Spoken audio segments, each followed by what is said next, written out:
Good afternoon. Okay, so I'm doing a series of videos that are readings from Dr. Jung's essay entitled Flying Saucers, A Modern Myth of Things Seen in the Sky. And today I'm going to read from part 2 of this essay entitled UFOs in Dreams. This will be the first of 3 videos on UFOs and dreams, and ultimately there will be a complete playlist on UFOs from Dr. Jung's perspective. Now, keep in mind that he was writing in 1958 or something like that. Yeah, 58 is when this was first published in German. And a lot of water's under the dam, but still we have many things that are very much the same today as they were then. And so in the spirit of trying to help us understand our own psyches and what's going on in the world actually, I'm doing this UFO series. Now, let me be a spoiler right at the beginning. You are not going to hear Dr. Jung acknowledge that UFOs physically actually exist here or anywhere else in the universe. As far as we know, there is not even a microbe outside of the stratosphere of the United States. And so, outside the atmosphere of the Earth. And that hasn't changed since Dr. Jung's time. So where are they? And Dr. Jung's point was that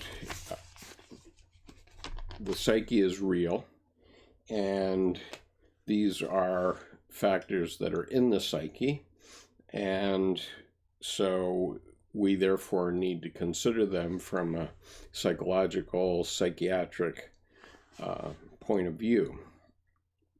And so, as I said, today I'm reading the first piece of UFOs in Dreams. I'll read as long as I can. They're doing some hammering outside my window here, so if that gets too much, I'm going to have to shut down, but I'll go for as long as I can.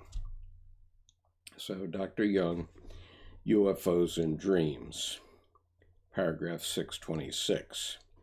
Not only are UFOs seen, they are of course also dreamt about. This is particularly interesting to the psychologist because the dreams tell us in what sense they are understood by the unconscious. In order to form anything like a complete picture of an object reflected in the psyche, far more than an exclusively intellectual operation is required. Besides the 3 other functions of feeling, valuation, sensation, reality, sense, and intuition, perception of possibilities, we need the reaction of the unconscious, which gives a picture of the unconscious associative context.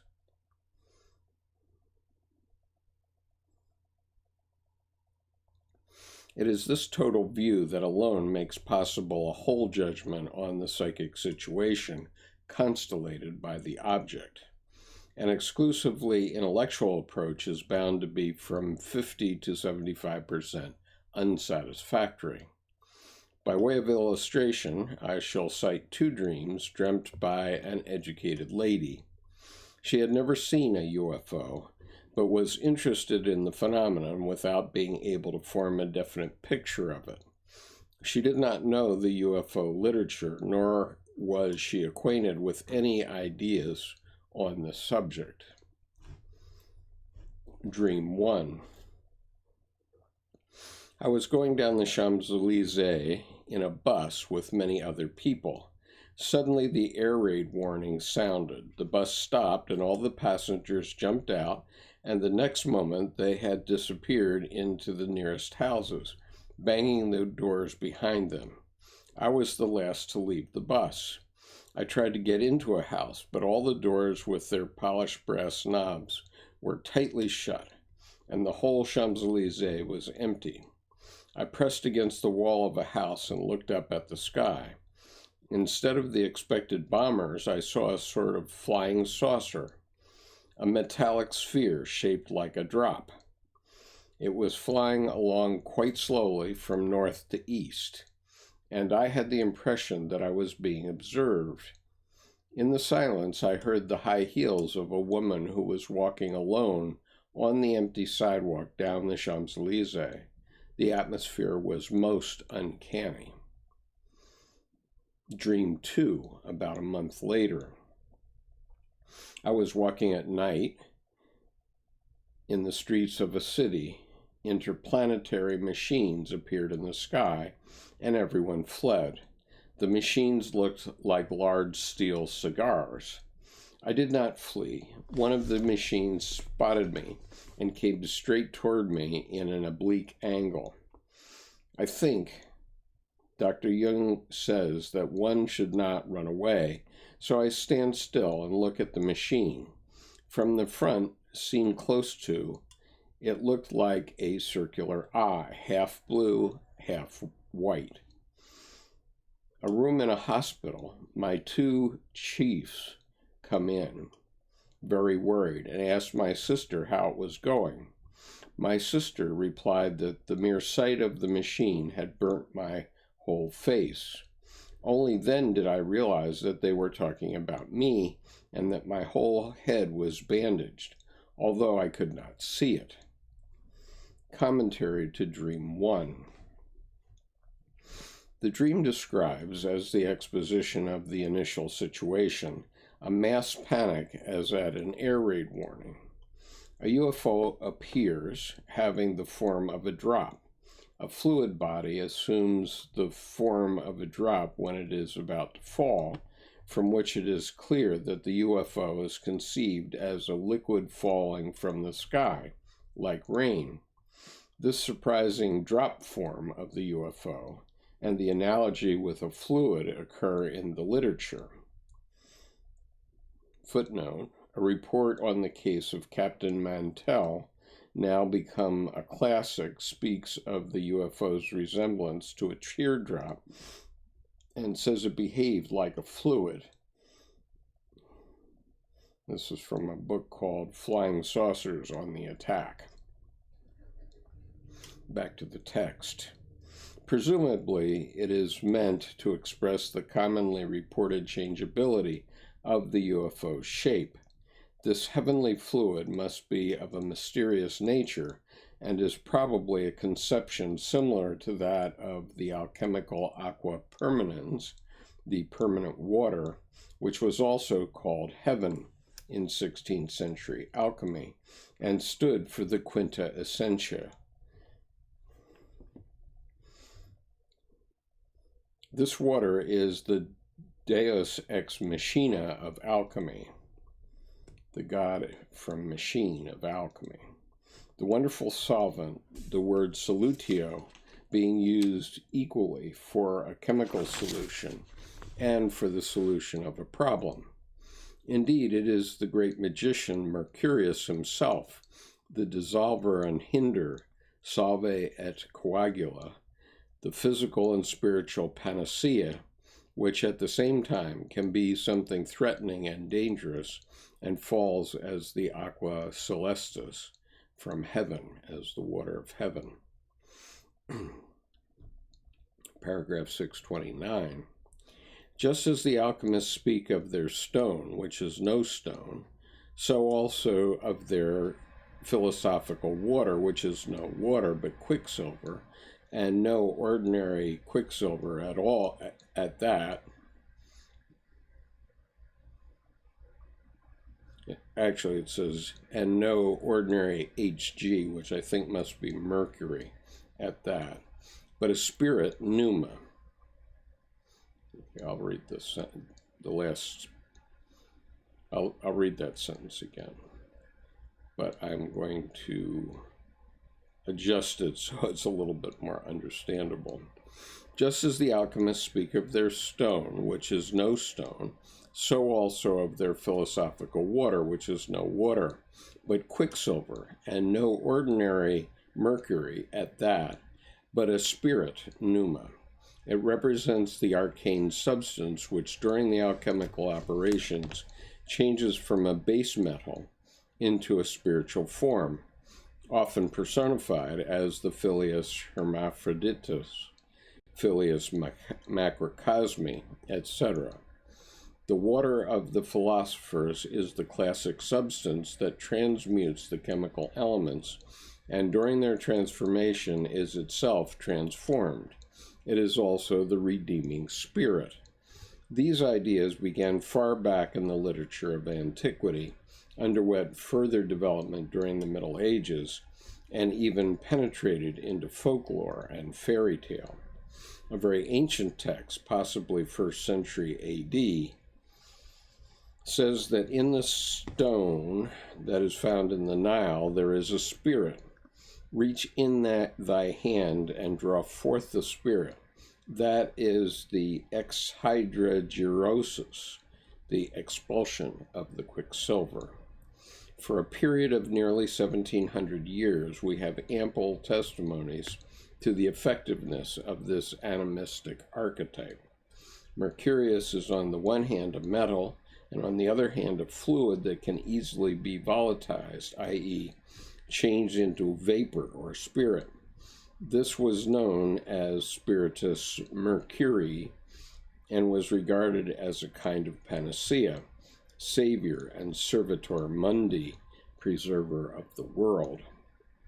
Mercurius is a bringer of healing who makes peace between enemies. As the food of immortality, he saves creation from sickness and corruption, just as Christ saved mankind. In the language of the Church Fathers, Christ is a springing fountain, and in the same way the alchemists call Mercurius aqua permanens, Ras Gedionis, Gideon's dew, Vinum ardens, fiery wine, Mare Nostrum, our sea, and Sanguius, blood, etc. For many of the reports, particularly the early ones, it is evident that the UFOs can appear suddenly and vanish equally suddenly.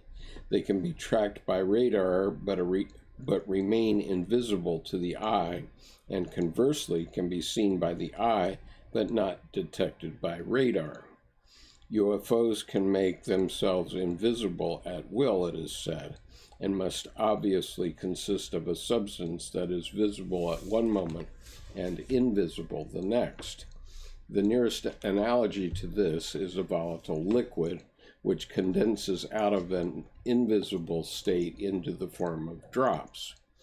In reading the old text, one can still feel the miracle of disappearance and reappearance, which the alchemists beheld in the vaporization of water or quicksilver. For them, it was the transformation of the souls that had become water, Heraclitus, into the invisible pneuma at the touch of Hermes' wand, and their descent out of the Imperium into visible form again. Zosimus of Annapolis, 3rd century A.D., has left us a valuable document describing this transformation, which takes place in a cooking vessel. The fantasies born of musing over the steaming cooking pot, one of the most ancient experiences of mankind, may also be responsible for the sudden disappearance and reappearance of the UFOs. Paragraph 631. The unexplained drop form in our dream has prompted a comparison with the central conception of alchemy, known to us not only from Europe but also from India and 2nd century China. The extraordinariness of the UFO is paralleled by the extraordinariness of its psychological context. which has to be adduced if we are to risk any interpretation at all.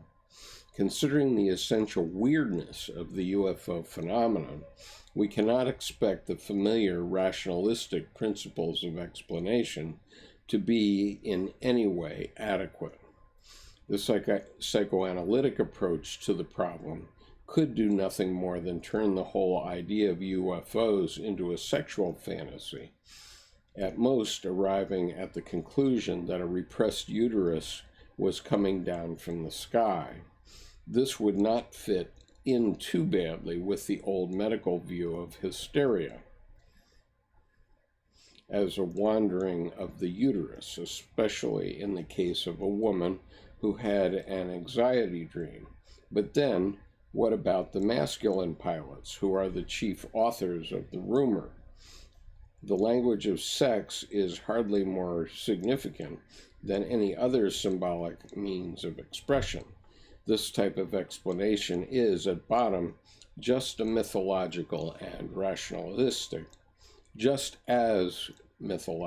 and rationalistic as the technological fables about the nature and purpose of UFOs. I'm not going to read it. I'm not going to read that on the video, Mallory, but that's funny. Yeah.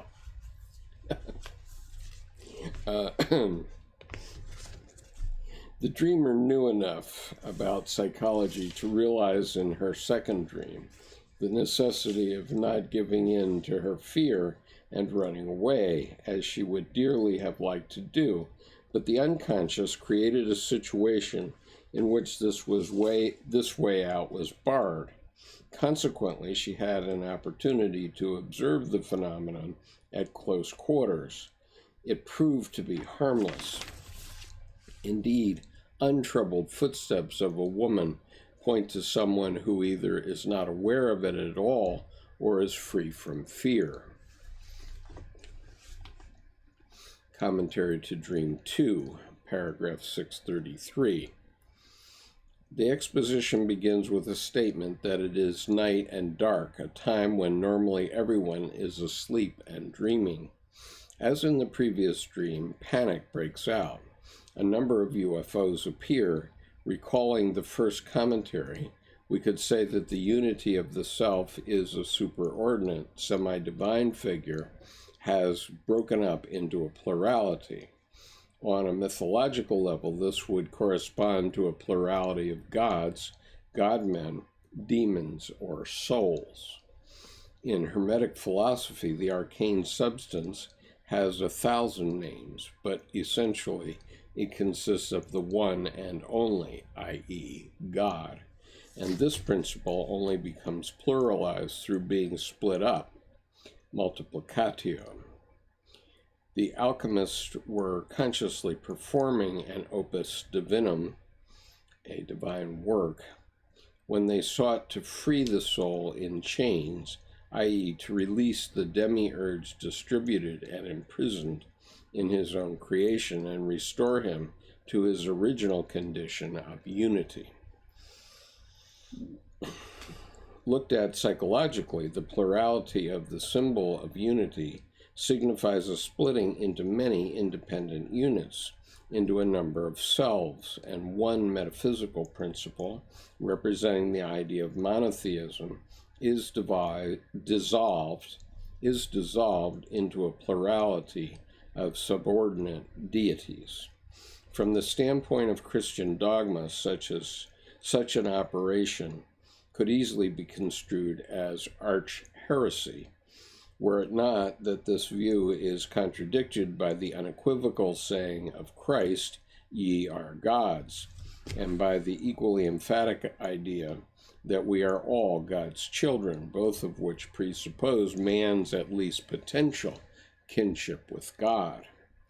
From the psychological point of view, the plurality of UFOs would correspond to the projection of a plurality of human individuals, the choice of symbol, spherical object, indicating that the content of the projection is not the actual people themselves, but rather their ideal psychic totality. Not the empirical man as he knows himself to be from experience, but his total psyche, the conscious contents of which have still to be supplemented by the contents of the unconscious. Although we know from our investigations a number of things about the unconscious which give us some clue as to its nature, we are still very far from being able to sketch out even a hypothetical picture that is in any way adequate. To mention only one of the greatest difficulties, there are parapsychological experiences which can no longer be denied and have to be taken into account in evaluating psychic processes. The unconscious can no longer be treated as if it were casually dependent on consciousness, since it possesses qualities which are not under conscious control. It should rather be understood as an autonomous entity acting reciprocally with consciousness. I'll just look at your comments here. Sean says, do you think the world teacher, i.e. Christ, could have been viewed as an alien to some people? That far back, I'd be very surprised about that, Sean, because people weren't really projecting that much out into the stars, and if anything, they were projecting astrology out into the stars. And although, I just couldn't put myself in that position to know, because of course people did think that they were that souls went up into the stars and were stars, and there were many ideas of people, as we discussed in the Mysterium lectures the other day, where they thought that the dark of the night sky was actually a blanket that had pinpricks in it, and that there was a fiery light behind that black blanket, and so the stars were just letting us peek into that fiery light. So could be. I wouldn't say they would think it's that Christ was a person. Who knows? Yeah, maybe. You can see I'm very conflicted about that idea, but it's quite possible.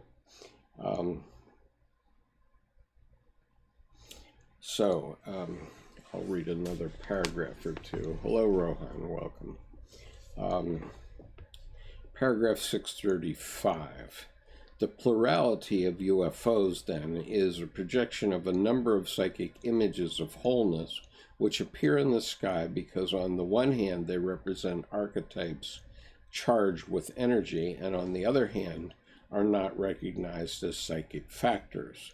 The reason for this is that our present-day consciousness possesses no conceptual categories by means of which it could apprehend the nature of psychic totality. It is still in an archaic state, so to speak, where apperceptions of this kind do not occur, and accordingly the relevant contents cannot be recognized as psychic factors.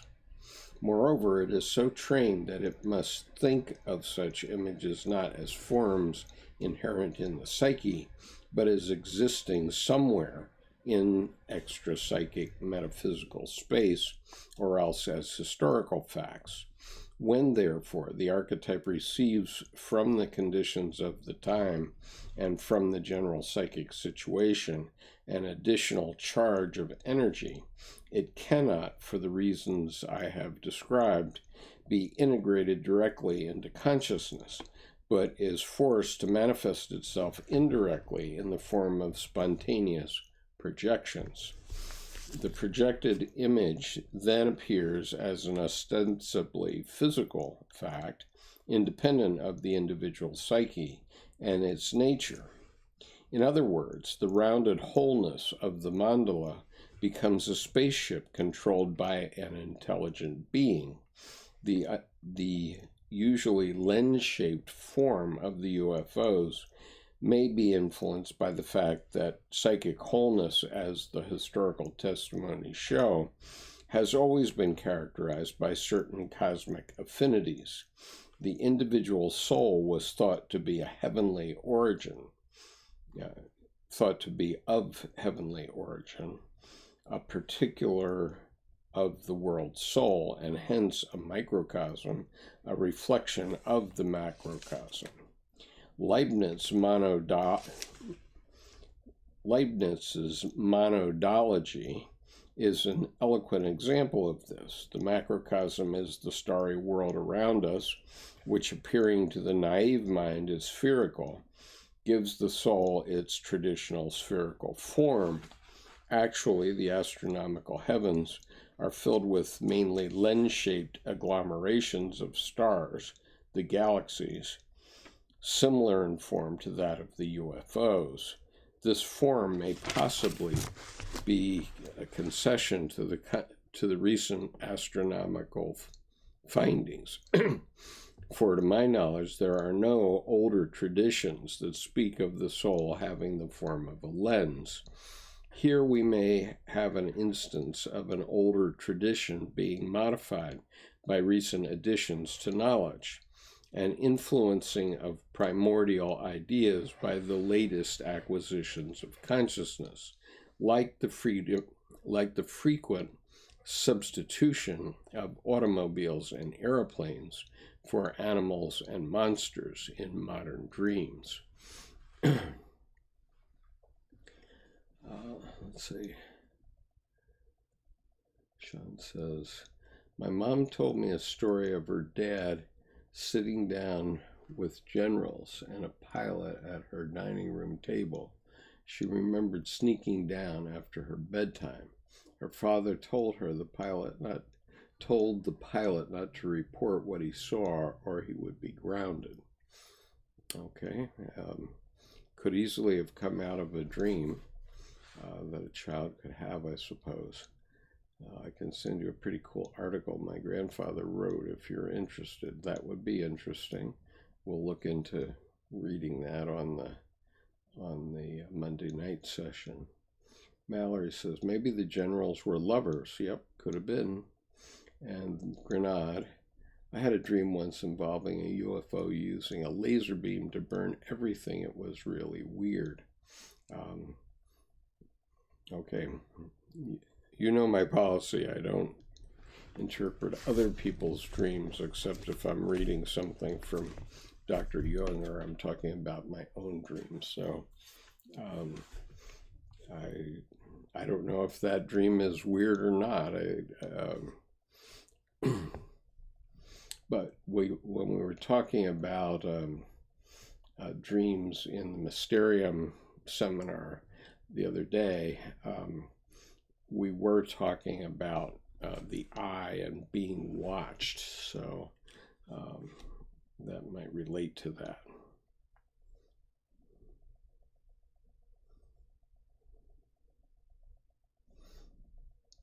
Okay, paragraph 636. It must be emphasized, however, that there is also the possibility of a natural or absolute knowledge when the unconscious psyche coincides with objective facts. This is a problem that has been raised by the discoveries of parapsychology.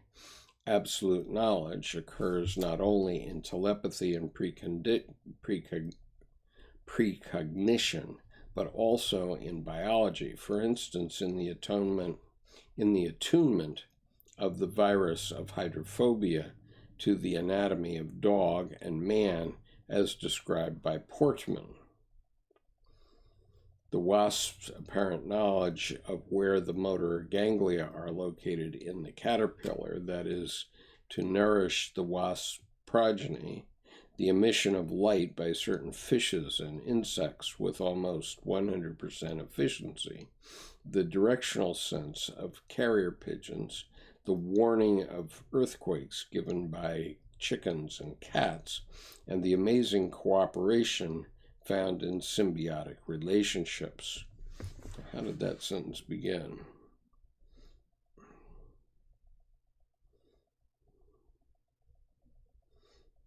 Okay, so it began with absolute knowledge occurs not only in telepathy and precognition, but also in all those things. Okay. We know, too, that the life process itself cannot be explained only by causality, but requires intelligent choice. The shape of the UFOs is, in this sense, analogous to that of the elements composing the structure of space, the galaxies, no matter how ridiculous this seems to human reason. In our dream, the usual lens-shaped form is replaced by the rarer cigar form, derived apparently from the old dirigible airships, as in Dream 1, a psychoanalytic approach could resort to a female symbol, the uterus, to explain the drop. So here, the sexual analogy of the phallic form leaps to the eye. The archaic background of the psyche has this much in common with primitive language, that they both translate unknown or incompletely understood things into instinctive and habitual forms of thought, so that Freud could, with some justification, establish that all round or hollow forms have a feminine and all oblong ones a masculine meaning, as for instance nuts and bolts, male and female pipe joints, etc. In these cases, the interest that naturally attaches to sex invites the making of such analogies, not to speak of the amusing illustrations they provide. Still, sex is not the sole instigator of these metaphors. There is also hunger, the urge to eat and drink. In the history of religion, there are not only sexual unions with gods, they are also eaten and drunk. Even sexual attraction has become an object for these metaphors. We like a girl so much that we could eat her. Language is full of metaphors which express one instinct in terms of another. But we need not conclude from this that the real and essential thing is always love or hunger or the urge to power, etc. The main point is that every situation activates the relevant instinct, which then predominates as a vital need and decides the choice of symbol as well as its interpretation.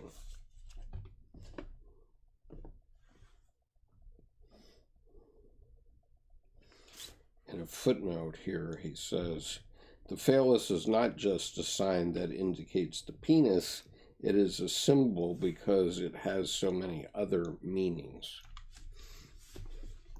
Paragraph 638.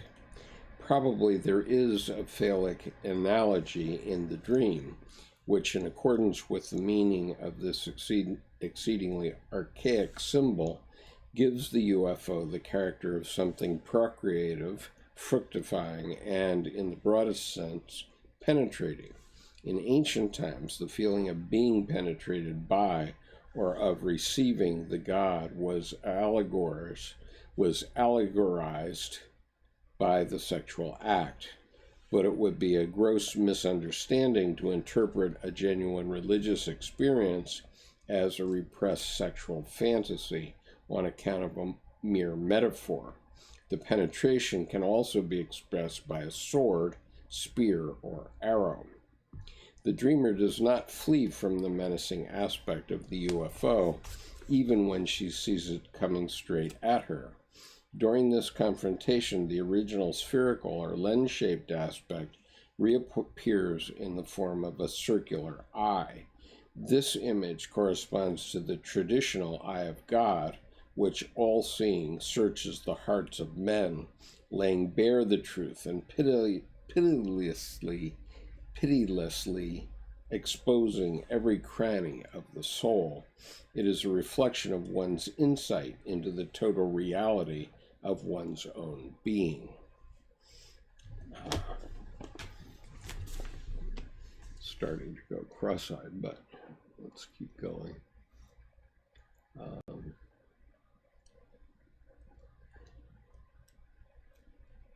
Bernard says, but if aliens do exist and have mastered space and time, they probably would have been observing us without our realizing it. Who knows, it would be like humans watching monkeys. Yeah, depends. I have a friend who's an exobiologist with NASA, and my wife asked her what would be the epitome of her career, and she said finding a single microbe on another heavenly body.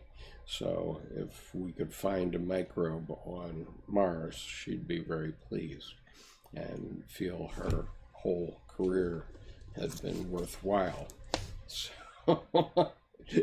So we might be finding microbes and other forms of life that are, and they may be traveling through space and coming to Earth.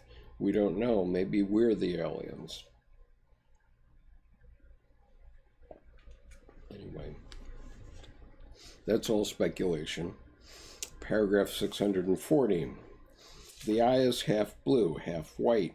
This corresponds to the colors of the sky, its pure blue and the whiteness of clouds that obscure its transparency. The psychic totality, the self, is a combination of opposites. Without a shadow, even the self is not real. It always has two aspects, a bright and a dark, like the pre-Christian idea of God in the Old Testament, which is so much better suited to the facts of religious experience. Revelation 14:7.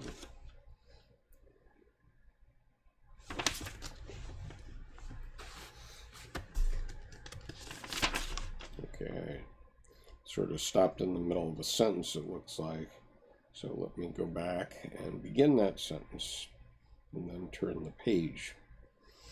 It always has two aspects, a bright and a dark, like the pre-Christian idea of God in the Old Testament, which is so much better suited to the facts of religious experience than the summum bonum, based as this is on the precarious foundation of a mere syllogism,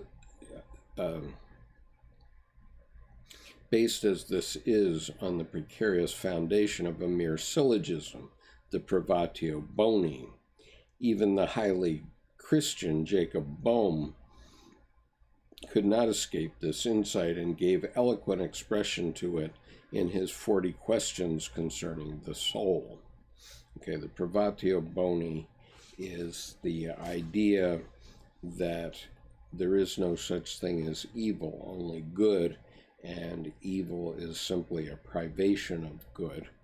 This was an idea that Dr. Jung was very against because he said it meant that we turned the devil into a child's fairy tale, and as a result we let Adolf Hitler and Stalin emerge in the 20th century.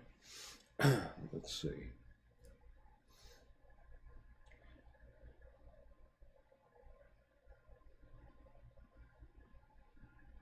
Okay, Sean says, in the book of Job, God loves the immensity of his creations.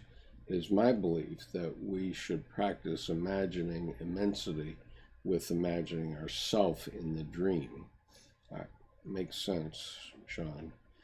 Rohan says, hey, let me just add, Sean, that's very much in keeping with the idea of incubation as Peter Kingsley brings up in his new book, catafalque.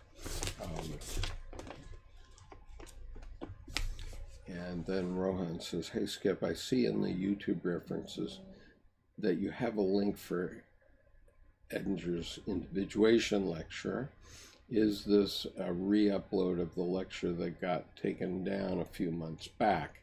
I have been looking for it. Yes, it is. In fact, I have done a transcript of that lecture. Let me just give that to you, because here's the full transcript of it. Unfortunately, I haven't had time to put the full lecture on to YouTube because I don't have the full lecture in electronic form, but someone else found a part of it, and this is the part of that lecture.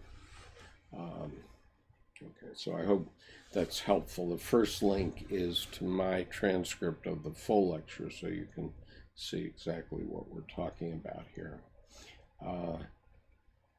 Granat, if you want to see the cosmological eye of God, look up a picture of the Helix Nebula. Really cool. Yep, I agree. How can there even be good without evil? It's only a distinction. Well, you know, this is Dr. Jung's point. You can't have good without evil, and you can't have evil without good.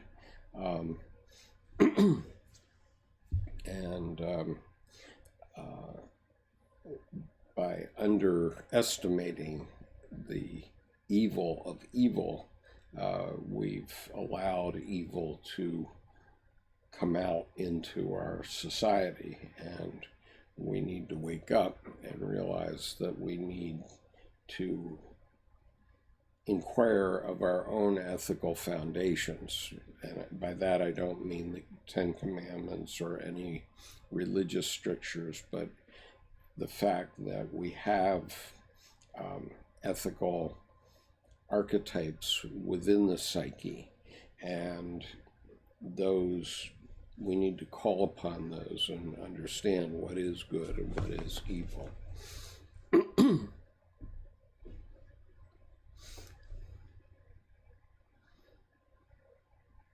Okay, paragraph 641. The drop-shaped UFO, suggesting a fluid substance, a sort of water, makes way for a circular structure, which not only sees, i.e. emits light. According to the old view, light is equivalent to seeing, but also sends out a scorching heat. One immediately thinks of the intolerable radiance that shone from the face of Moses after he had seen God, of, quote, "Who among us shall dwell with everlasting burnings," unquote, Isaiah 33:14, and of the saying of Jesus, "He who is near unto me is near unto the fire." Nowadays, people who have an experience of this kind are more likely to go running to the doctor or psychiatrist than to the theologian. I have more than once been consulted by people who were terrified by their dreams and visions. They took them for symptoms of mental illness, possibly heralding insanity, whereas in reality they were dreams sent by God. Real and genuine religious experiences that collided with a mind unprepared, ignorant, and profoundly prejudiced. In this matter, there is little choice today. Anything out of the ordinary can only be pathological. For that abstraction, the statistical average counts as the ultimate truth and not reality. All feeling for value is repressed in the interest of a narrow intellect and biased reason. So it is no wonder that after her UFO experience, our patient woke up in the hospital with a burned face. This is only to be expected today. Paragraph 643. The second dream differs from the first in that it brings out the dreamer's inner relationship to the UFO. The UFO has marked her out and not only turns a searching eye upon her, but irradiates her with magical heat, a synonym for her own inner effectivity. Fire is the symbolic equivalent of a very strong emotion or effect, which in this case comes upon her quite unexpectedly. In spite of her justifiable fear of the UFO, she held her ground as though it were intrinsically harmless, but is now made to realize that it is capable of sending out a deadly heat, a statement we often meet with in the UFO literature. This heat is a projection of her own unrealized emotion, of a feeling that has intensified into a physical effect but remains unrecognized. Even her facial expression was altered, burnt by it. This recalls not only the changed face of Moses, but also that of Brother Klaus after his terrifying vision of God. It points to an indelible experience whose traces remain visible to others because it has brought about a demonstrable change in the entire personality. Psychologically, of course, such an event betokens only a potential change. It has first to be integrated into consciousness. That is why Brother Klaus felt it necessary to spend long years in wearisome study and meditation until he succeeded in recognizing his terrifying vision as a vision of the Holy Trinity, in accordance with the spirit of the age. In this way, he transformed the experience into an integrated conscious content that was intellectually and morally binding for him. This work has still to be done by the dreamer, and perhaps also by all those who see UFOs, dream of them, or spread rumors about them.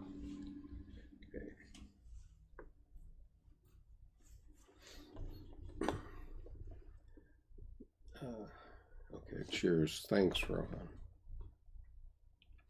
Paragraph 644. The symbols of divinity coincide with those of the self. What on the one side appears as a psychological experience signifying psychic wholeness expresses on the other side the idea of God.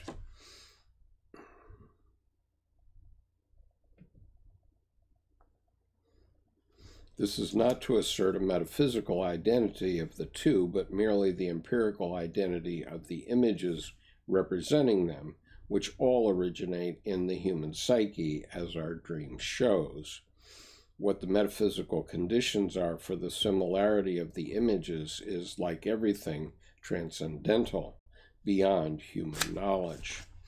The motif of the isolated God's eye, which the unconscious proffers as an interpretation of the UFO, can be found in ancient Egyptian mythology as the Eye of Horus, who with its help healed the partial blinding of his father Osiris caused by Set. The isolated God's eye also appears in Christian iconography, and I would just point out it also appears on the American $1 bill at the top of the pyramid. So, going on. Paragraph 646. In dealing with the products of the collective unconscious, all images that show an unmistakable mythological character have to be examined in their symbological context.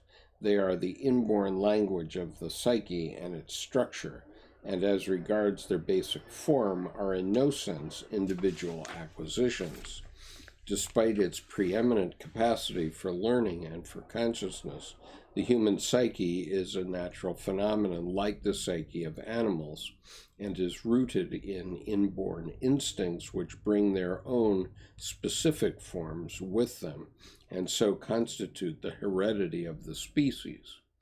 Volition, intention, and all personal differentiations are acquired late and owe their existence to a consciousness that has emancipated itself from mere instinctivity.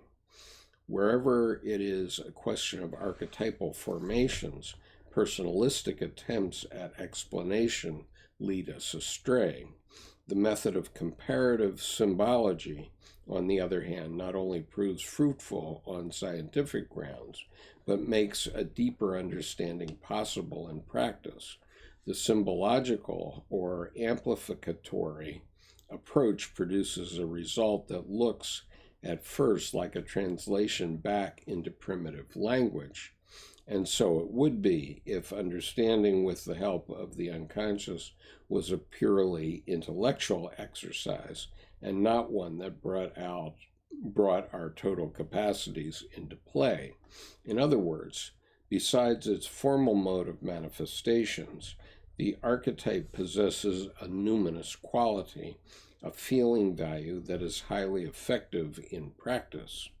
One can be unconscious of this value since it can be repressed artificially, but a repression has neurotic consequences because the repressed affect still exists and simply makes an outlet for itself elsewhere in some unsuitable place.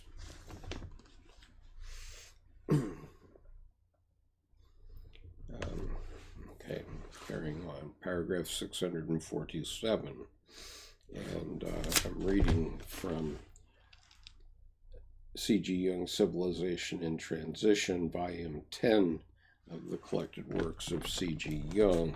So when I'm referring to a paragraph number, it is because Dr. Jung's work was published in several languages and in several different formats, and so we refer to the paragraph number rather than the page number, so that if someone is referring to a different form of the publication, they can find the necessary paragraph. Paragraph 647. As our dream shows very clearly, the UFO comes from the unconscious background, which has always expressed itself in numinous ideas and images. It is these that give the strange phenomenon an interpretation that makes it appear in a significant light. Significant not merely because they arouse dim historical memories, which link up with the finding of comparative psychology, but because actual affective processes are at work. Today, as never before, men pay an extraordinary amount of attention to the skies for technological reasons. This is especially true of the airman, whose field of vision is occupied on the one hand by the complicated control apparatus before him, and on the other by the empty vastness of cosmic space. His consciousness is concentrated one-sidedly on details, requiring the most careful observation, while at his back, so to speak, his unconscious strives to fill the illimitable emptiness of space. His training and his common sense both preclude him from observing all the things that might rise up from within and become visible in order to compensate for the emptiness and solitude of flight high above the earth. Such a situation provides the ideal conditions for spontaneous psychic phenomena, as everyone knows who has lived sufficiently long in the solitude, silence, and emptiness of deserts, seas, mountains, or in primeval forests. Rationalism and boredom are essentially products of the overindulged craving for stimulation so characteristic of urban populations. The city dweller seeks artificial sensations to escape his boredom. The hermit does not seek them, but is plagued by them against his will. Okay. Thank you for being here. Let me take a sip of water.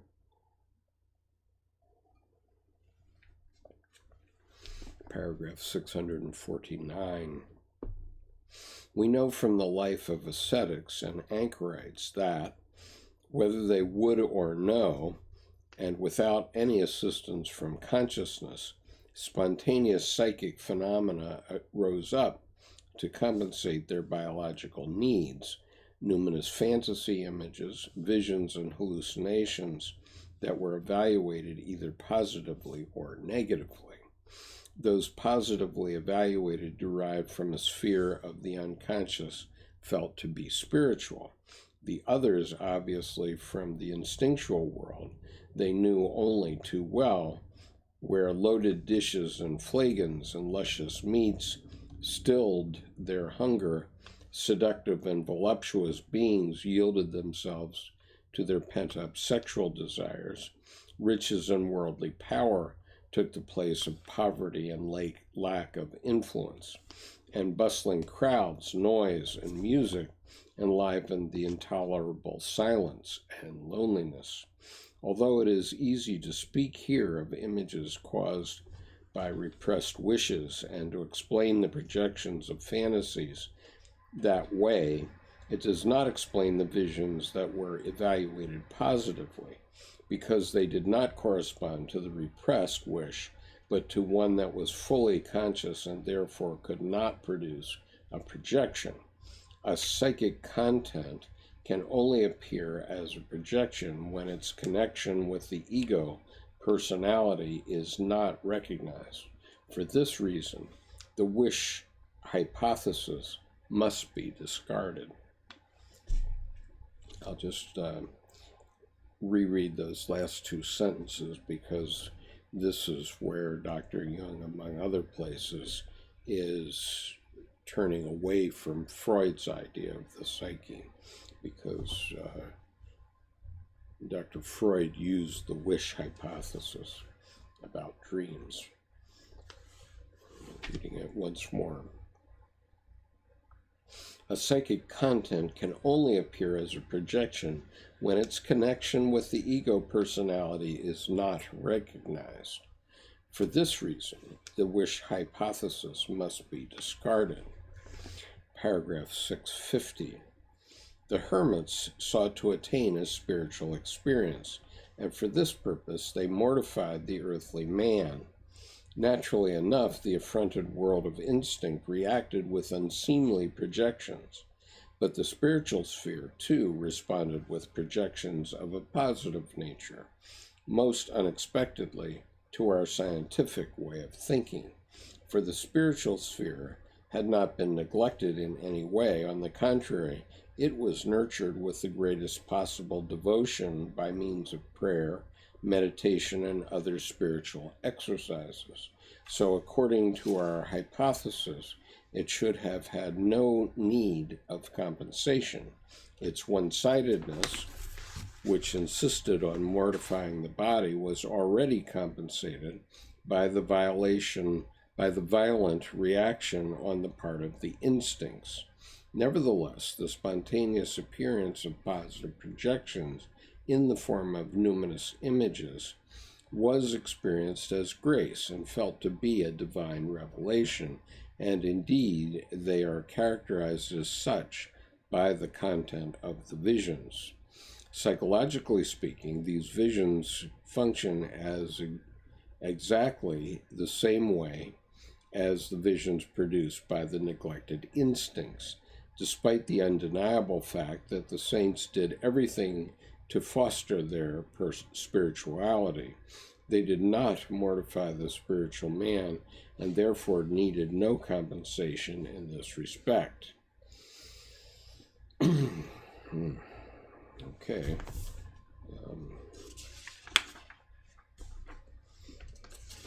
We have a ways to go yet.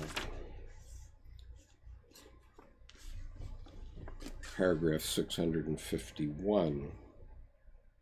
If, in the face of this dilemma, we cling to the proven truth of the compensation theory, we are driven to the paradoxical conclusion that, despite appearances to the contrary, the spiritual situation of the hermit was one of deficiency after all, and that it needed an appropriate compensation. Just as physical hunger is sated, at least metaphorically, by the sight of a marvelous meal, so the hunger of the soul is sated by the vision of numinous images. But it is not so easy to see why the anchorite's soul should suffer from hunger. He stakes his whole life on earning the panis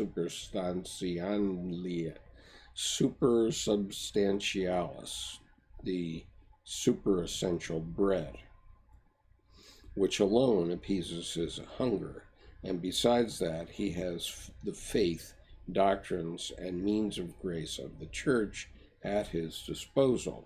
Why then should he lack anything?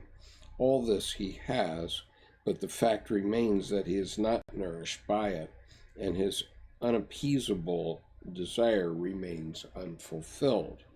What obviously he still lacks is the actual and immediate experience of spiritual reality, however it may turn up, or however it may turn out.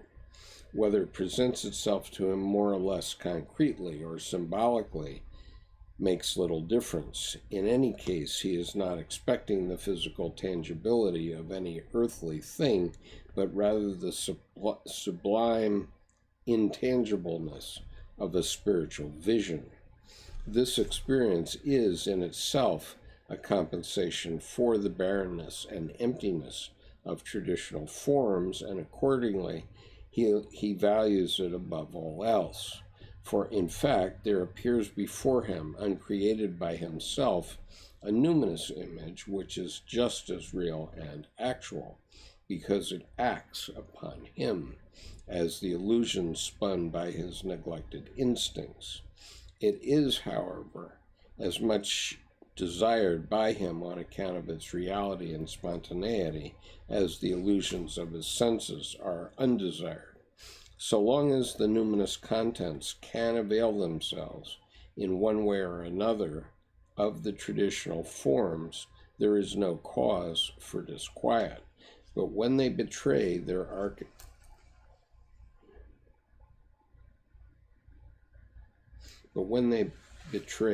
archaism by assuming unusual and obnoxious features, the matter becomes painfully dubious.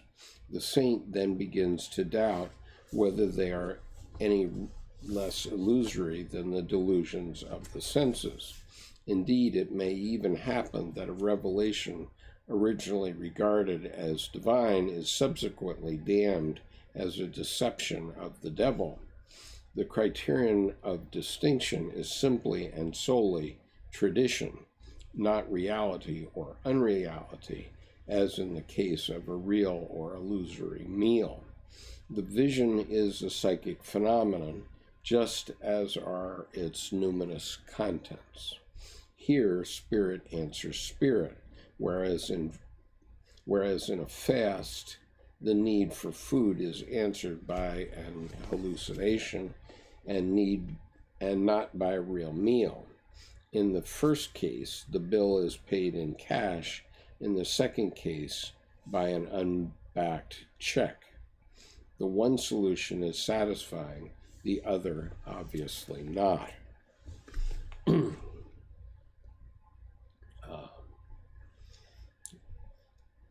My eyes are beginning to give out here. Let's see.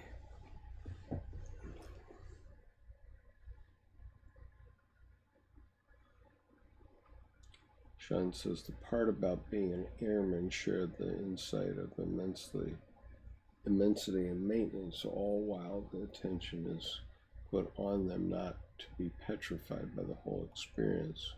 Focus or attention seems to be some sort of light, and that is why the Egyptians worshipped it. This actually reminds me of the idea of instinct. And Grenade says, dreams are wish fulfillment. How does that theory fit nightmares in? I don't know, because I'm not an expert on Freud's view of dreams. I think I did read his dream book at one point, but I never compared it directly to Jung. The Hermit says you should read Richard Dolan's UFOs and the National Security State for a comprehensive view of the non-psychic side of the history of UFOs. Very honestly, I'm not very interested in the non-psychic side of the history of UFOs, although my wife has me watching the Blue Book series regularly. But I'm interested in the psychic side of it mainly. Sean says, whenever we get an instinct, it gives in general the idea of something needs to be done. So when you get an instinct, you should build a thought off the instinct as a matter of habit. Grenade says, but some instincts should be overridden, no? And Sean says, an artist should be weary of the Faustian archetype in possession. Well, I think that both of those comments, both Grenade's and Sean's comments, relate back to the idea of testing the spirits. In other words, and this is from 1 John 4:1, wherein our ego, it has to be testing the spirits that are coming from our unconscious, because unlike our unconscious, which is instinct essentially, our ego has to live in the 21st century. Our unconscious doesn't and didn't have its origin in the 21st century. Thomas says, what do you take from Jung's overall comments on the phenomenon scale? Okay, well, I haven't finished reading this by quite a margin yet. There are probably another 80 pages here. But my overall sense is that Dr. Jung believed that UFOs were real, but they are real in the psyche, in the same sense that he said in answer to Job, every religious statement of whatever kind is a statement of the psyche and not a statement of the physical world. And if you understand that point, then you can accept that every statement in the Bible is true, because every statement in the Bible, by his analysis, which I agree with, is a psychic fact. And regardless of whether it's a physical fact, and that's true of all religions are filled with psychic facts for someone. And that says nothing about whether they're true in the physical world. Except for to the extent that the Bible is a historical document, then it obviously is physically true as a historical document, but what it's talking about is something that's going on in the psyche, and that's what Christianity essentially missed for 2,000 years, because in repressing the Gnostics, who were into the experience of God, the church wanted to interpose itself between the individual and the individual's God image, which is the self. And so it does that very effectively by rituals, etc. And so, you could actually say that, all music is a way of interposing between an individual and that individual's self, and you're interposing some other idea, whatever it is. And what I found when I was 40 was that if I turned off the radio, I could hear my psyche amazingly. And I'd sort of been afraid of turning off my radio until that time. And because I knew stuff was coming up from it, but I was sort of afraid of it. And so I kept the radio on and listening to the radio, focusing on that.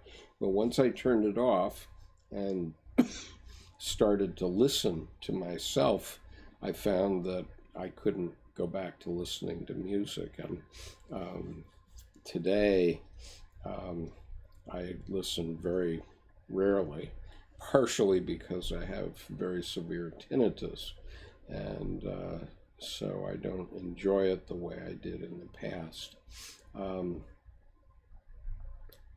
So anyway, I think what I'm taking out of this, Thomas, is that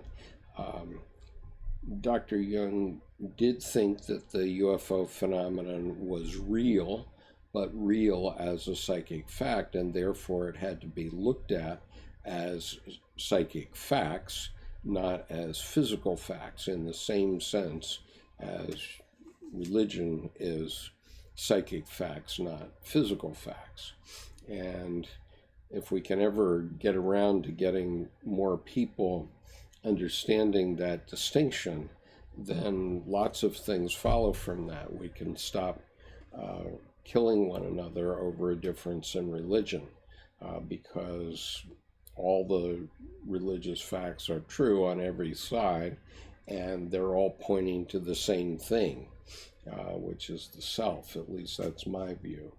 And so what Dr. Jung is doing is providing a psychiatric, psychological analysis of the phenomenon of UFOs here.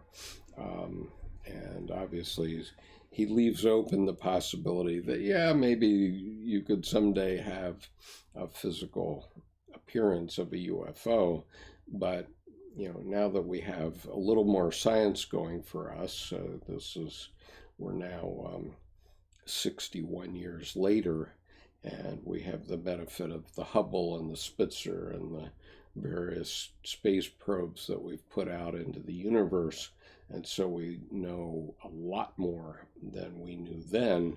And one of the things that we know is that there's no God up there, there's no devil down there, it's all here. And once we understand that, then we have to see how that affects our attitudes and how we adjust our attitudes. Now, obviously, all religions create moral people at some level, and so we need to see how we adjust our attitudes based on a religious tradition or whatever it is. I mean, obviously, the president is trying very hard to adjust people's attitudes to follow his perspective. As an example, so he's creating in effect, he's creating a religion of his point of view. And, so did Adolf Hitler and Joseph Stalin on opposite ends of the spectrum, or at least they started on opposite ends of the spectrum. I think in the end, when you get to tyranny, then it's, then you have the Midas touch, and you ultimately destroy yourself, as we see happening currently.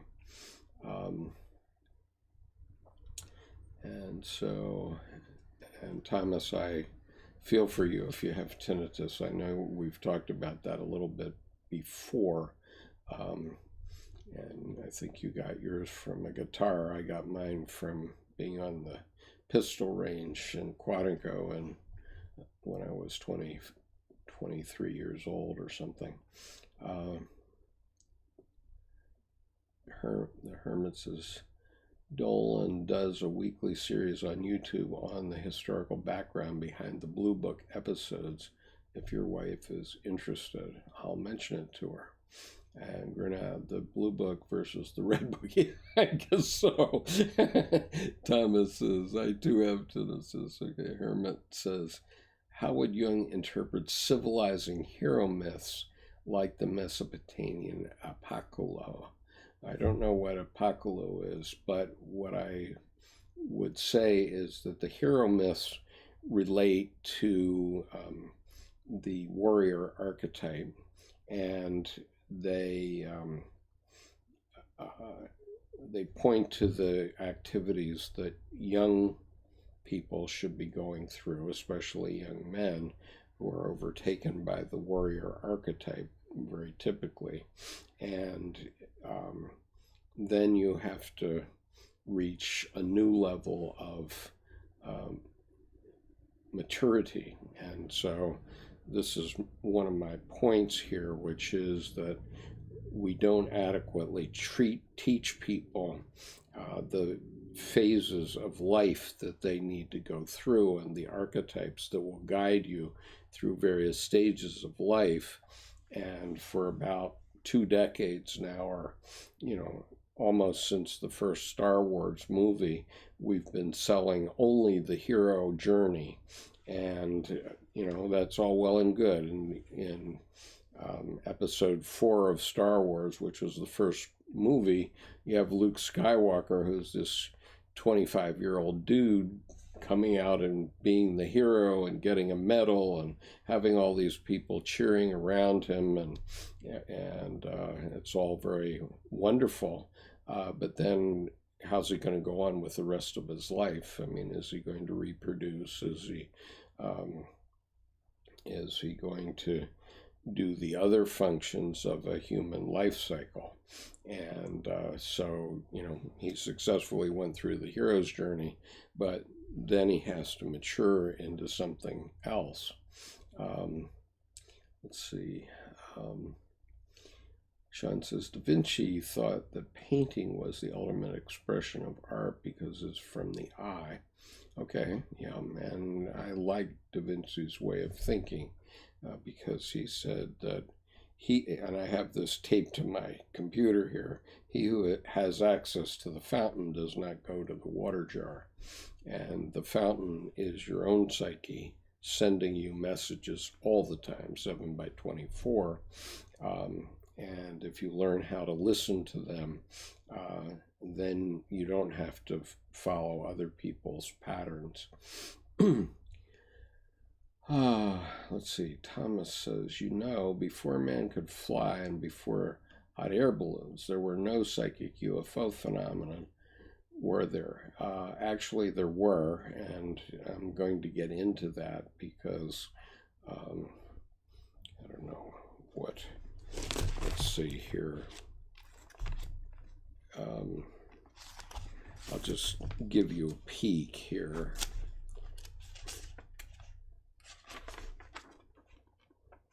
Okay, this is from the basal broadsheet from 1566. Okay, so there were UFOs, and that was the 16th century. So that's before even those guys in France who had a hot air balloon, even before they were flying. People in Basel, Switzerland did see UFOs. So that's the answer to that question. Let's see.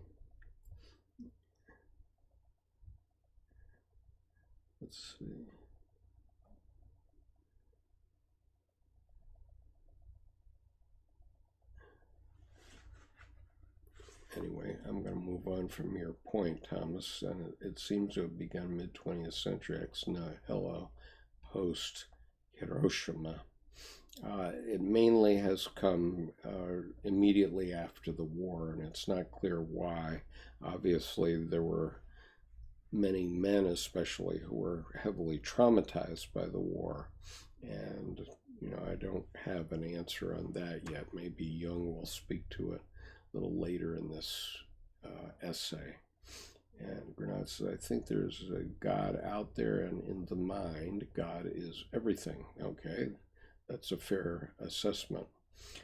Hermit says, read Jacques Vallée's Wonders in the Sky and Passport to Magonia.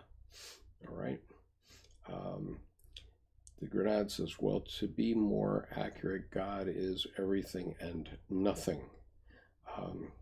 Well, I think what Dr. Jung would say is that the God image is the deepest archetype in the unconscious, is what he would say. And I don't know if I have this set up here. Okay. Well, I'm not going to go into the layers of the unconscious at this point. It's covered in the first 4 chapters of Ion, and I have read both the first 4 chapters and Edinger's interpretation of the first 4 chapters on the YouTube channel. So you can find them under a playlist called Ion, A-I-O-N.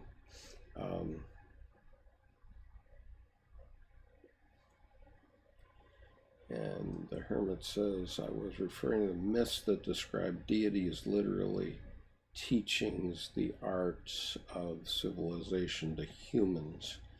Okay, well, that's supposedly the fallen angels did that, even going back to the time of Noah.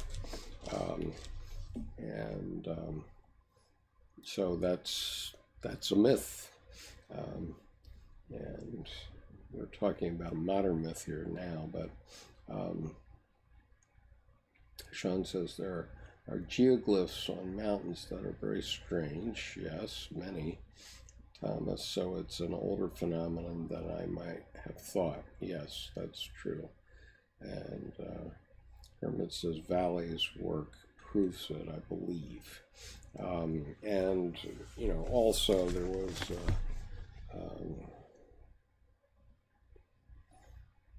was this fellow 40 years ago who was talking about the gods coming to the Incas, and how there were, in South America, there were guys in space suits and various things, and you know, those were people too, and they could have had ideas like how to build a spacesuit. Who knows?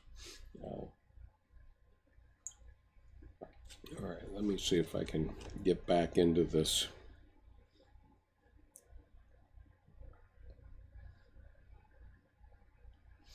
Okay, I'm reading from paragraph 651 of volume 10 of the collected works of C.G. Jung, and I'm reading from Flying Saucers, A Modern Myth, paragraph 651. If in the face of this dilemma, I'm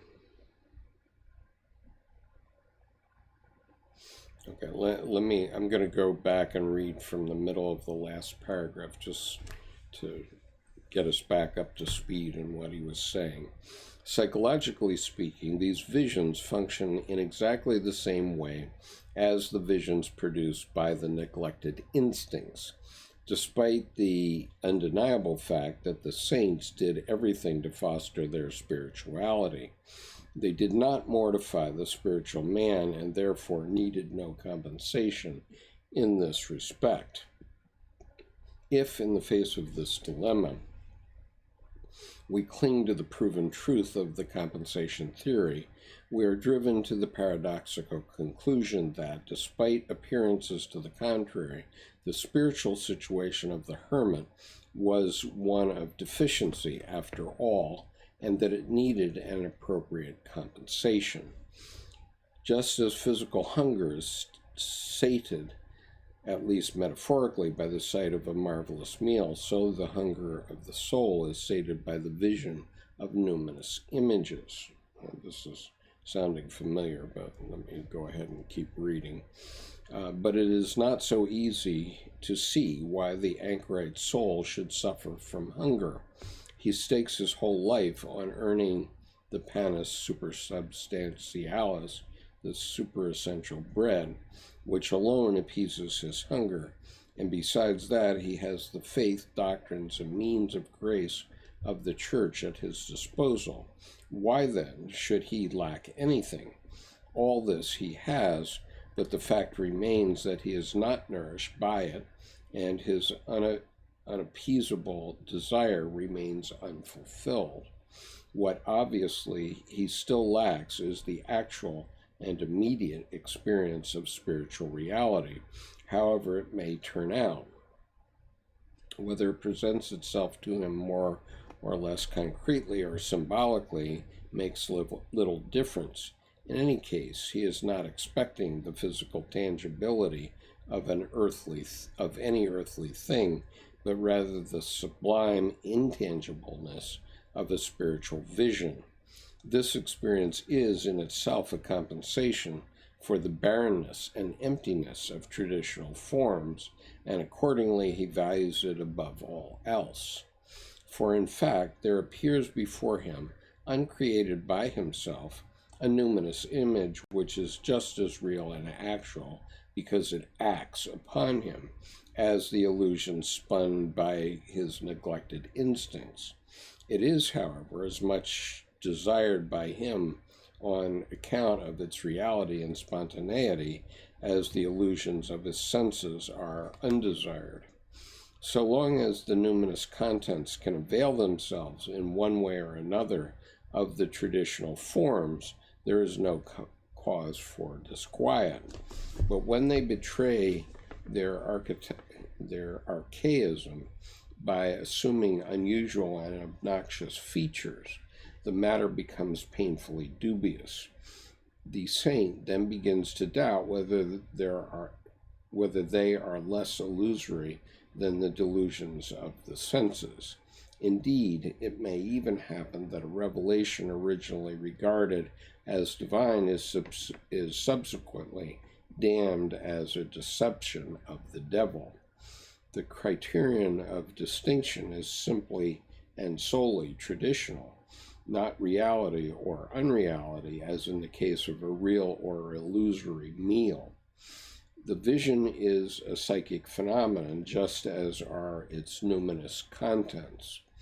Here, spirit answers spirit, whereas in a fast, the need for food is answered by an hallucination and not by a real meal. In the first case, the bill is paid in cash. In the second case, by an unbacked check. The one solution is satisfying, the other obviously not. Paragraph 652. But in both cases, the structure of the phenomenon is the same. Physical hunger needs a real meal, and spiritual hunger needs a numinous content. Such contents are by nature archetypal and have always expressed themselves in the form of natural revelations. For Christian symbolism, like all other religious ideas, is based on archetypal models that go back into prehistory. The total character of these symbols includes every kind of human interest and instinct, thereby guaranteeing the numinosity of the archetype. That is why, in comparative religion, we so often find the religious and spiritual aspects associated with those of sexuality, hunger, aggression, power, etc. A particularly fruitful source of religious symbolism is the instinct to which most importance is attached in a given epoch or culture, or which is the most concern to the individual. There are communities in which hunger is more important than sex, and vice versa. Our civilization bothers us less with food taboos than with sexual restrictions. In modern society, these have come to play the role of an injured deity that is getting its own back in every sphere of human activity, including psychology, where it would reduce spirit to sexual repression. Paragraph 653. However, a partial interpretation of the symbolism in sexual terms should be taken seriously. If man's striving for a spiritual goal is not a genuine instinct, but merely the result of particular social development, then an explanation according to sexual principles is the most appropriate and the most acceptable to reason. But even if we grant the striving for wholeness and unity the character of a genuine instinct, and base our explanation mainly on this principle, the fact still remains that there is a close association between sexual instinct and the striving for wholeness. With the exception of religious longings, nothing challenges modern man more consciously and personally than sex. Yep. One can also say in good faith that he is possessed even more by the power instinct. This question will be decided according to temperament and one's own subjective bias. The only thing we cannot doubt is that the most important of the fundamental instincts, the religious instinct for wholeness, plays the least conspicuous part in contemporary consciousness because, as history shows, it can free itself only with the greatest effort and with continual backslidings from contamination with the other two instincts. These can constantly appeal to common, everyday facts known to everyone, but the instinct for wholeness requires for its evidence a more highly differentiated consciousness, thoughtfulness, reflection, responsibility, and sundry other virtues. That's a good quote. Therefore, it does not commit itself to the relatively unconscious man driven by his natural impulses because, imprisoned in his familiar world, he clings to the commonplace, the obvious, the probable, the collectively valid, using for his motto, "Thinking is difficult, therefore let the herd pronounce judgment." It is an enormous relief to him that when something that looks complicated, unusual, puzzling, and problematic can be reduced to something ordinary and banal, especially when the solution strikes him as surprisingly simple and somewhat droll. The most convenient explanations are invariably sex and the power instinct, and reduction to these two dominants gives rationalists and materialists an ill-concealed satisfaction. They are neatly disposed of an intellectually and morally uncomfortable difficulty, and on top of that can enjoy the feeling of having accomplished a useful work of enlightenment which will free the individual from unnecessary moral and social burdens. In this way, they can pose as benefactors of mankind. On closer inspection, however, things look very different. The exemption of the individual from a difficult and apparently insoluble task drives sexuality into an even more pernicious repression, where it is replaced by rationalism or by soul-destroying cynicism, while the power instinct is driven towards some socialistic ideal that has already turned half the world into the state prison of communism. This is the exact opposite of what the striving for wholeness wants, namely, to free the individual from the compulsion of the other two instincts. The task before him comes back with all its energies unused and reinforces, to an almost pathological degree, the very instincts that have always stood in the way of man's higher development. At all events, it is a neuroticizing effect characteristic of our time and must bear most of the blame for the splitting of the individual and of the world in general. We just will not admit the shadow, and so the right hand does not know what the left is doing. That was a very interesting paragraph. Let's see. Granada says, all I can find is the oldest myth ever recorded is 3500 BC. It was a story akin to Noah's Ark. It's a flood myth. And Hermit says there are many myths that relate similar information. Eliade documented civilizing hero myths among African tribes. Berosus and Manitou too. describe gods ruling before humans and so on. And Grenade, yes, the ancient aliens, and that's what I was referring to. This Van Donegan's special he did about 40 years ago called "In the Ancient Aliens." Thomas says Gilgamesh is perhaps the oldest. It has all the components that we see later refracted through other cultures. The snake, eternal life found and lost, and the flood. Okay. So,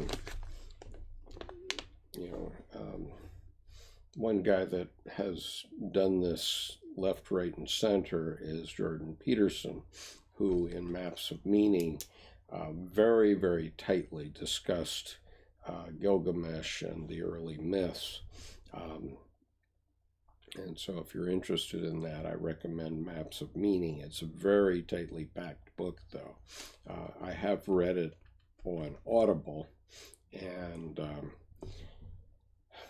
I got it maybe 60%. I never studied psychology formally, so I need to go back and study it. And actually, I do have a hardbound copy of it also, so I need to go back and listen to it again. So, paragraph 654. Correctly appraising the situation, the Catholic Church, while counting sexual sins among the venial ones, therefore keeps a sharp eye upon sexuality as the chief enemy in practice and ferrets it out in all corners.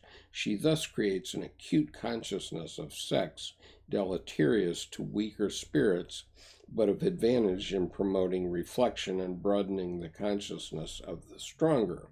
The worldly pomps of the Catholic Church, for which she is reproached by the Protestants, have the obvious purpose of holding the power of the spirit visibly before the natural power instinct. This is infinitely more effective than the best logical arguments, which no one likes following. Only the tiniest fraction of the population learns anything from reflection. Everything else consists in the suggestive power of ocular evidence. And we see just how effective the Catholic Church is in keeping their trousers on.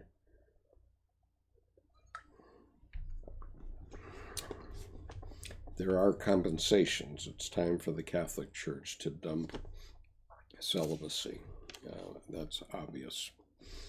Paragraph 655. After this digression, let us turn back to the problem of sexual interpretation.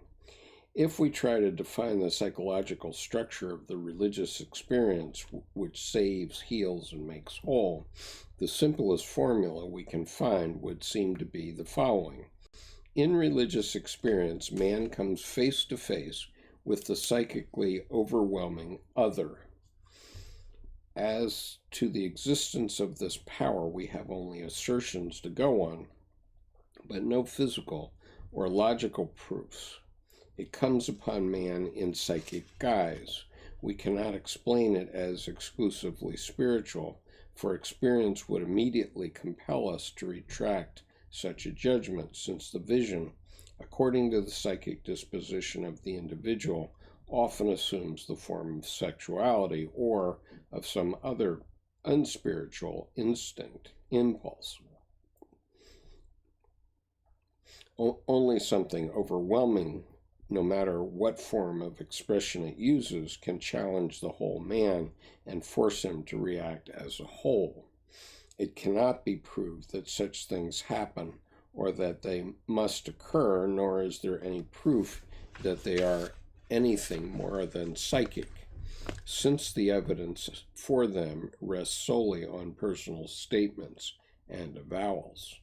This, in the view of crass undervaluation of the psyche in our predominantly materialistic and statistical age, sounds like a condemnation of religious experience. Consequently, the average intelligence takes refuge either in unbelief or incredulity. For to it, the psyche is no more than a miserable wisp of vapor. Either there are hard and fast facts, or else it is nothing but illusion begotten by repressed sexuality or an overcompensated inferiority complex. As against this, I have urged that the psyche be recognized as having its own peculiar reality. Despite the advances of organic chemistry, we are still very far from being able to explain consciousness as a biochemical process. On the contrary, we have to admit that chemical laws do not even explain the selective process of food assimilation, let alone the self-regulation and self-preservation of the organism. Whatever the reality of the psyche may be, it seems to coincide with the reality of life and at the same time to have a connection with the formal laws governing the inorganic world. For the psyche has yet another property which most of us would rather not admit, namely the peculiar factor that relativizes space and time, and is now the object of intensive parapsychological research. Yeah.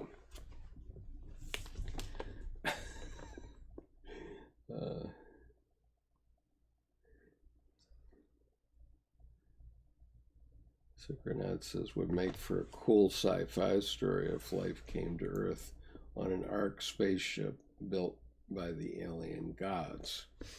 Yep, we actually had a series, a television series that was something like that some time ago, where 250,000 aliens landed in Los Angeles. It was a hoot. Anyway, I have just a little bit of water left and about 4 pages to get through. Let's see if I can do it. Paragraph 656. Since the discovery of the empirical and conscious, the psyche and what goes on in it have become a natural fact and are no longer an arbitrary opinion, which they undoubtedly would be if they owed their existence to the caprices of a rootless consciousness. But consciousness, for all its kaleidoscopic mobility, rests, as we know, on the comparatively static, or at least highly conservative foundation of the instincts and their specific forms, the archetypes. This world in the background proves to be the opponent of consciousness, which, because of its mobility, learning capacity, is often in danger of losing its roots. That is why, since earliest time, men have felt compelled to perform rites for the purpose of securing the cooperation of the unconscious.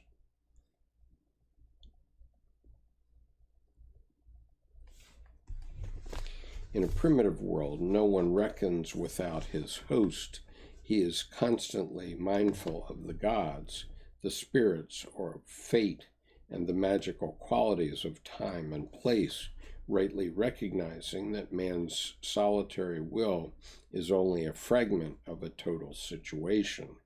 Primitive man's actions have a total character, which civilized man would like to be rid of, as though it were an unnecessary burden. Things seem to go all right without it. Paragraph 657. The great advantage of this attitude lies in the development of a discriminating consciousness, but it has the almost equally great disadvantage of breaking down man's original wholeness into separate functions which conflict with one another. This loss has made itself increasingly felt in modern times. I need only remind you of Nietzsche's Dionysian experience of a breakthrough, and of that trend in German philosophy, whose most obvious symptom is the book of Ludwig Claudius, Der Geist als Widersacher der Seele, the spirit as adversary of the soul.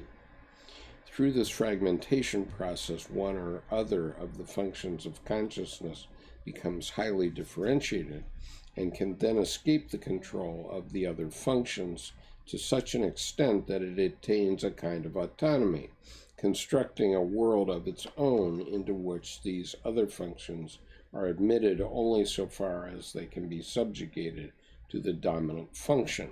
In this way, consciousness loses its balance. If the intellect predominates, then the value judgments of feeling are weakened, and vice versa.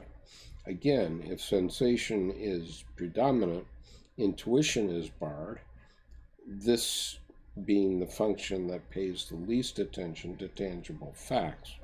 And conversely, a man with an excess of intuition lives in a world of unproven possibilities. A useful result of such developments is specialism, but that also promotes a disagreeable one-sidedness. This is my curse.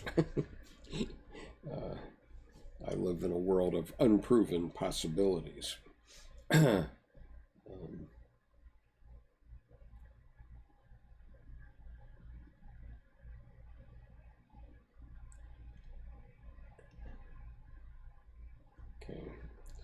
Paragraph 658. It is just this capacity for one-sidedness which bids us observe things from one angle only, and if possible to reduce them to a single principle. In psychology, this attitude inevitably leads to explanations in terms of one particular bias. For instance, in a case of marked extroversion, the whole of the psyche is traced back to environmental influences, while in introversion it is traced back to the hereditary psychophysical disposition and the intellectual and emotional factors that go with it. Both explanations tend to turn the psychic apparatus into a machine.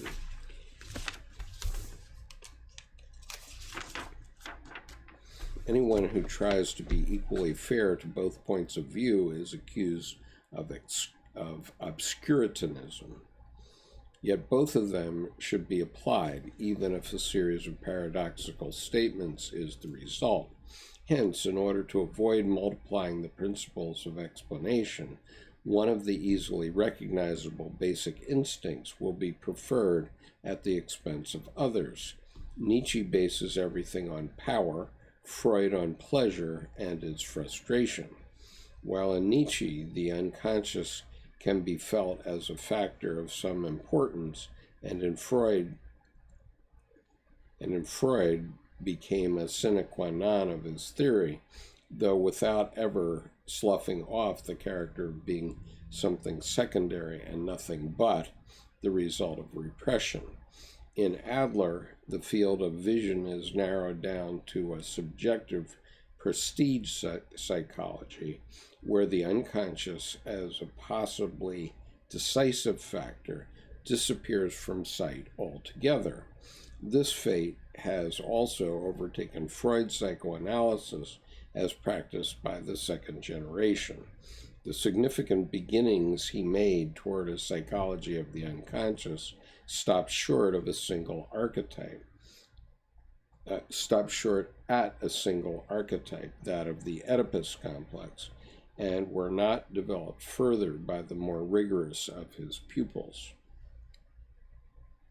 The evidence of the sexual instinct is, in the case of the incest complex, so patently obvious that a philosophically limited intelligence could remain satisfied with that. The same is true of Adler's subjected will to power. Both views remain caught in an instinctual premise which leaves no room for the other, and so lands us in the specialist cul-de-sac of fragmentary explanation. Freud's pioneer work, on the other hand, gave access to the well-documented history of psychic phenomenology, and this allows us something like a synoptic view of the psyche. The psyche does not express itself merely in the narrow subjective sphere of the individual personality, but over and above that, in collective psychic phenomena of whose existence Freud was aware, at least in principle, as his concept of the superego shows. For the time being, method and theory remained too long in the hands of the psychiatrist, who of necessity is concerned only with individuals and their urgent personal problems. An investigation of fundamentals involving historical research is naturally not in his line, nor are his scientific training and his practical work of much help to him in getting the foundation of psychological knowledge. For this reason, Freud saw himself obliged to skip the admittedly wearisome stage of comparative psychology and press forward into the conjectural and highly uncertain prehistory of the human psyche. In so doing, he lost the ground from under his feet, for he would not let himself be taught by the findings of ethnologists and historians, but transferred the insights he had gained from modern neurotics during consulting hours directly to the broad field of primitive psychology. He did not pay enough attention to the fact that under certain conditions there is a shift of emphasis and other psychic dominants come into play. The Freudian school got stuck in the Oedipus motif, i.e., the archetype of incense, and hence their views remained predominantly sexualistic. They failed to recognize that the Oedipus complex is an exclusively masculine affair, that sexuality is not the only possible dominant in the psychic process, and that incest, because it involves the religious instinct, is far more an expression of the latter than the cause of it.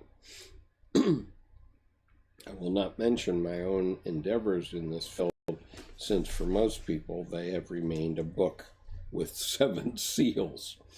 I hope I'm still online because, okay, I guess I'm all right. All right, paragraph 660. The sexual hypothesis, nevertheless, carries considerable power of conviction because it coincides with one of the principal instincts. The same is true of the power hypothesis, which can appeal to instincts that characterize not only the individual but also political and social movements. A rapprochement between the two standpoints is nowhere in sight unless we can acknowledge the peculiar nature of the self, which embraces the individual as well as society. And as experience shows, the archetypes possess the quality of transgressivity. They can sometimes manifest themselves in such a way that they seem to belong as much to society as to the individual. They are therefore numinous and contagious in their effects. It is the emotional person who emotionalizes others. In certain cases, this transgressiveness also produces meaningful coincidences, i.e., acausal synchronistic phenomena, such as the results of Rhine's ESP experiments. 2 more pages. The instinct, paragraph 661. The instincts are part of the living totality. They are articulated with and subordinate to the whole. Their release as separate entities leads to chaos and nihilism, because it breaks down the unity and totality of the individual and destroys him.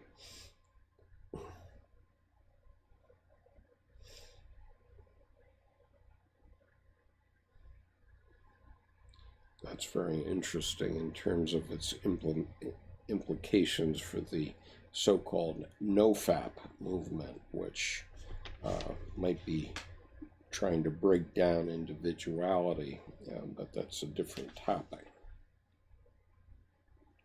It should be the task of psychotherapy, properly understood, to preserve or restore this unity. It cannot be the aim of education to turn out rationalists, materialists, specialists, technicians, and others of the kind who, unconscious of their origins, are precipitated abruptly into the present and contribute to the disorientation and fragmentation of society. By the same token, no psychotherapy can lead to satisfactory results if it confines itself to single aspects only. The temptation to do this is so great, and the danger of loss of instinct so threatening in the breathless tempo of modern civilization, that every expression of instinct must be watched very carefully, since it is part of the total picture and is essential for man's psychic balance. Paragraph 662. For these reasons, the sexual aspect of the UFOs merits our attention, as it shows that a very powerful instinct like sexuality has its share in the structure of the phenomenon. It is probably no accident that in one of the dreams we have been discussing, a feminine symbol appears, and in the other a masculine, in accordance with the reports of lens-shaped and cigar-shaped UFOs. For where one appears, we may also expect its partner. Paragraph 663. The vision is a symbol consisting not only of archetypal forms of thought, but of instinctual elements as well, so that it can justly lay claim to be a reality. It is not only historical, but topical and dynamic. Hence, it does not appeal only to man's conscious technological fantasies or to his philosophical speculations, but strikes deep down into his animal nature. This is what we would expect a genuine symbol to do. It must affect and express the whole man.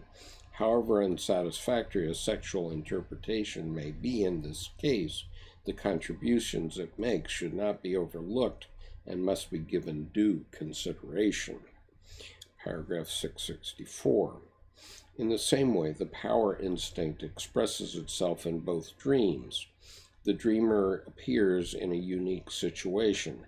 She is singled out, indeed chosen, like one whose countenance is burned by the divine fire. Both interpretations, so far as they claim to be exclusive, do away with the symbolic meaning of the dreams and eliminate the individual in favor of the instinctual manifestations. The feebleness of the individual in the face of the overwhelming power of instinct is once more established. For anyone who was not yet aware of this fact, such an interpretation would, of course, be novel and impressive. But our dreamer does not belong to the host of ingenues, and in her case it would be pointless to reduce the dream in this way. She is, on the contrary, one of those moderns who realize what the elimination of the individual means. The paralyzing feeling of nothingness and lostness is compensated by the dreams. She is the only one to withstand the panic and to recognize its cause. It is at her that the unearthly thing points, and on her it leaves the visible traces of its power. She is set apart as one of the elect. Such a gesture on the part of the unconscious naturally has a useful meaning only when feelings of inferiority and the senselessness of a mere functional existence threaten to stifle the personality. Paragraph 665. This case may serve as a paradigm for the widespread anxiety and insecurity of thoughtful people today, while at the same time revealing the compensating power of the unconscious. Okay, that was quite a task. I'm going to stop at that point. There is another 30 pages, believe it or not, or so, in just this UFOs and Dreams section of this article. And I think by forcing myself to read it to you, I've certainly brought more of it to my own attention and consciousness. And I definitely mark some things in this essay that I need to go back to and look at. But let me look at some of your other comments.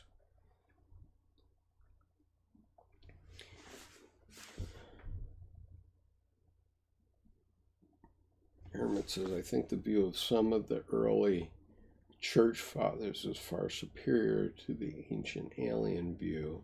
That is, human beings are not the only conscious beings. There is a hierarchy of angelic beings, okay,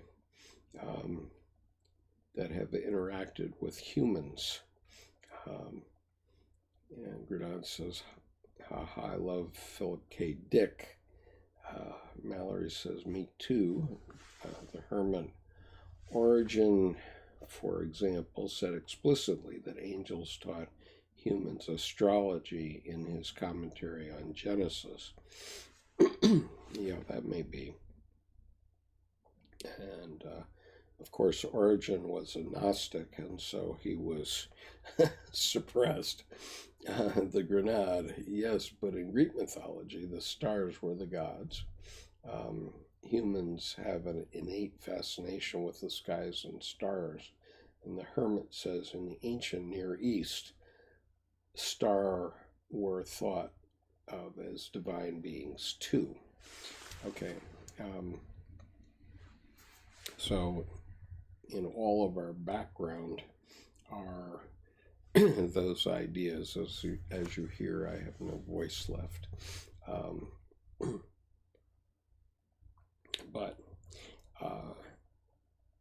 it seems to me that what we need to do is go back and read through, especially this last 10 pages or so, and really try to understand what Dr. Jung is saying, because he's talking about how we repress instincts, and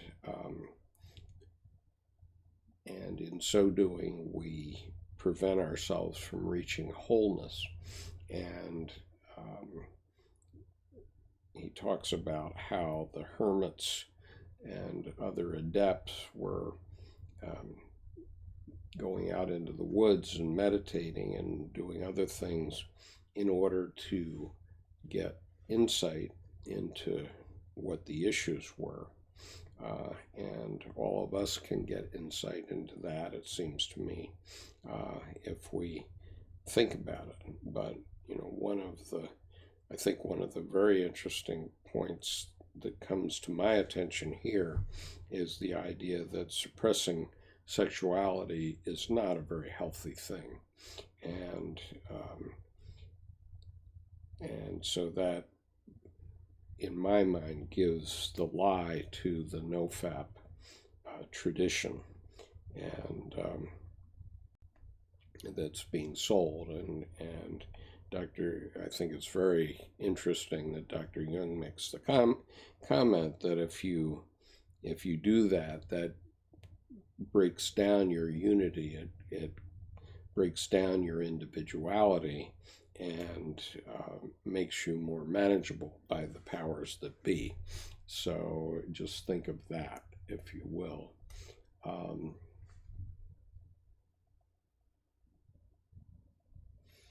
Truth Convoy says, I worry about people who seek salvation, a kind of fundamentalism crossed with science fiction.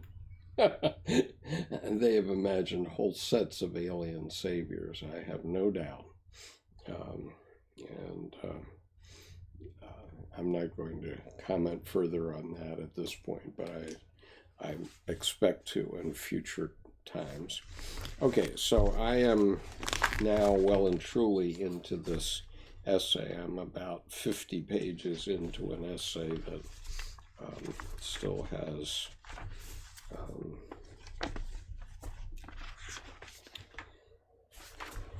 I'm on page 351, and it goes to page 433. So you can see there's still quite a bit more to digest here, but it does seem to be a much more important essay than even I was thinking of. One of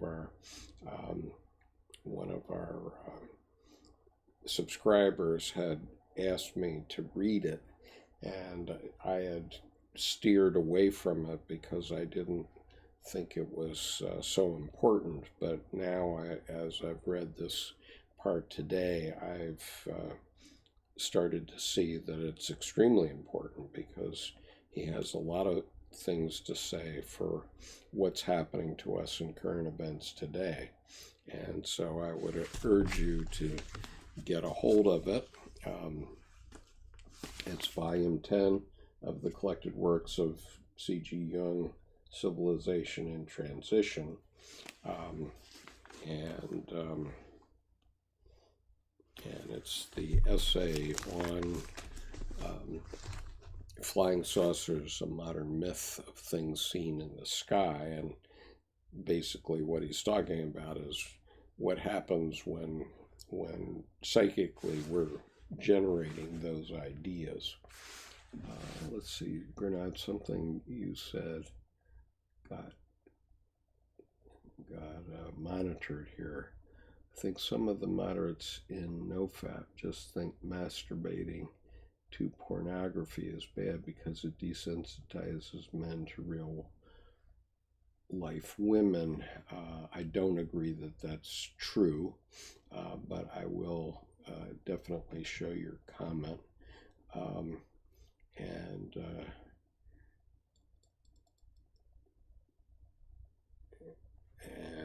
so I don't think that that's true. I mean, and we could go at it seriously on that point.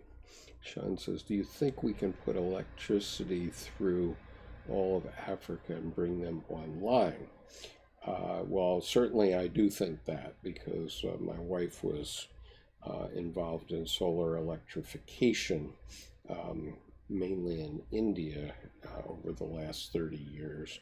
And that is a very major project of the Rockefeller Brothers Fund. And I am involved with people who are actually doing that. So they are able to bring Africa online slowly. People are doing it. And Bernard says, but there are a lot of them who swear against masturbation entirely, and I agree that is not healthy. Yeah, it's definitely not healthy. And, you know, knowing how my own feelings and emotions change, I just know that it's not a very good idea in many different ways. And I think one interesting thing is my father had prostate cancer when he was 72, and I don't seem to have any signs of that. So take that for what it's worth. It says to Sean, they would have to be able to self-sufficiently build and maintain the infrastructure, or else they would be owned by a foreign entity, same as the savior aliens.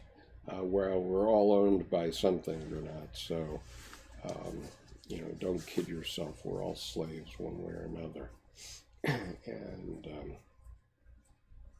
Sean says, I believe there is a creative soul out there, one who will find a way to incentivize the bringing of the entire world online.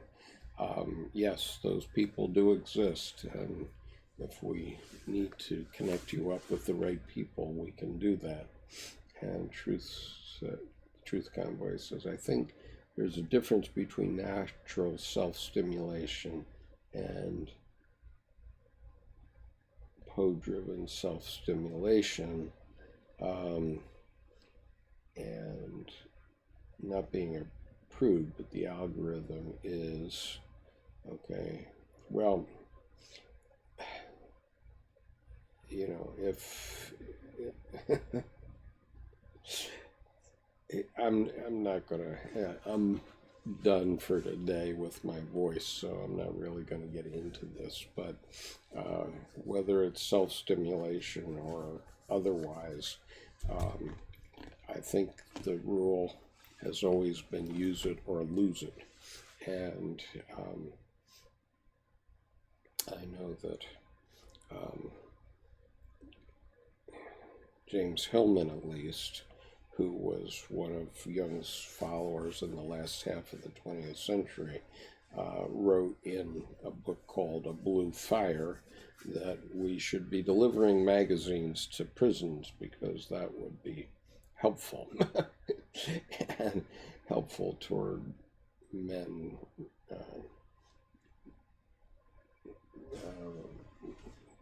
fixing their attitudes about life. And if you don't fulfill your instinctual needs, you're not going to have a very positive attitude about life, is my opinion. Okay, so that was a long session. I will come back and go through the rest of this. We have another 80 pages or so to go in this essay, so there's a lot more to go, but it seems to have a lot of important things. Yeah, I agree with you, Truth Convoy, that use it wisely and for the greater good. Absolutely. Okay, so I'm going to cut us off at this point, and I will do my best to be back tomorrow, but my voice is done for the day.